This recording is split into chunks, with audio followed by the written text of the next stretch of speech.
இது ஒரு மகிழ்ச்சியான தருணம். மாண்புமிகு முதலமைச்சர் அண்ணன் தளபதி அவர்களுக்கு அவருடைய உழைப்பிற்கு கிடைத்த ஒரு மிகப்பெரிய அங்கீகாரம். 3 ஆண்டுகள் ஆட்சியில ஒரு சான்றிதழாக மக்கள் 40க்கு 40 வெற்றியை தந்திருக்கிறார்கள். எங்கள் தலைவர் ராகுல் காந்தி அவர்கள் கோவை மண்ணிற்கு வரும்பொழுது அவருடைய உரையிலே சொன்னார், ஒருபோதும் தமிழ் மண்ணில் பாசிசமும் பாஜகவும் காலூன்ற முடியாது என்று. அந்த அடிப்படையில் 40க்கு 40 வெற்றியை பெற்றிருக்கிறோம். இந்த வெற்றிக்கு முழு காரணமாக இருந்த மாண்புமிகு முதல்வர் அவர்களுக்கு தமிழ்நாடு காங்கிரஸ் கமிட்டி நன்றியை தெரிவித்துக் கொள்ளுகிறது.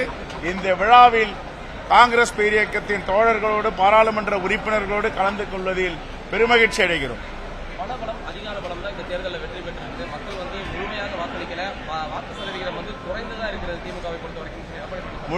முழுக்க மக்கள் பலம், முழுக்க 3 ஆண்டு ஆட்சிகளுக்கு கிடைத்த மாபெரும் வெற்றி. திமுக கூட்டணி பொறுத்தவரை காங்கிரஸ் உரிய மரியாதை அளிக்கப்படுகிறது. உரிய மரியாதை அளிக்கப்படுகிறது. என்ன மாற்று கருத்து இருக்கு? நாங்கள் எல்லாம் தோழமையோடு இருக்கிறோம், உண்மையாக இருக்கிறோம். இனி 25 ஆண்டுகளுக்கு மேல், 4 நூற்றாண்டுகளுக்கு மேல் தமிழ்நாட்டில் ஒரு நல்லாட்சியை கொடுப்போம்.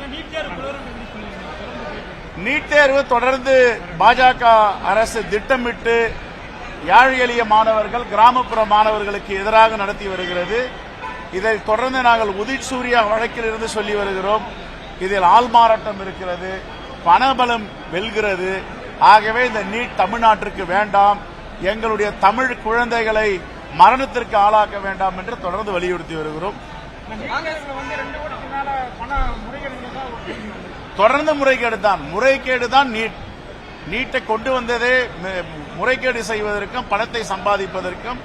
பைஜு போன்ற பெரிய நிறுவனங்கள், பாஜகவுடைய ஆளுங்கட்சி பிற நிறுவனங்கள் பணம் செய்வதற்கு தான் இந்த நீட்.